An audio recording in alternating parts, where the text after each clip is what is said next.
என் பிள்ளைகளே, கோபம் என்பது மனதின் கதவை திறந்து உள்ளே புகும் ஒரு புயலைப் போன்றது.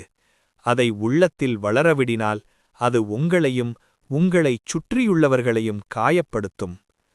கோபம் உயருகிறது என்று தோன்றும்போது ஒரு நிமிடம் நின்று ஆழமாக சுவாசித்து நான் அளித்த சமாதானத்தை நினைவில் கொள்ளுங்கள். மென்மையான வார்த்தைகள் உறவுகளை குணப்படுத்தும், ஆனால் கடுமையான வார்த்தைகள் இதயங்களை உடைக்கும். மற்றவர்களின் பலவீனங்களை புரிந்துகொள்ள முயலுங்கள், அப்போது கோபம் தானாகவே குறையும்.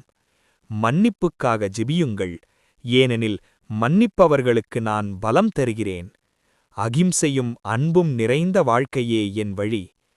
கோபத்தை கட்டுப்படுத்துவது உங்கள் இதயம் என் ஒளியால் நிரம்புகிறது என்பதற்கான அடையாளம்.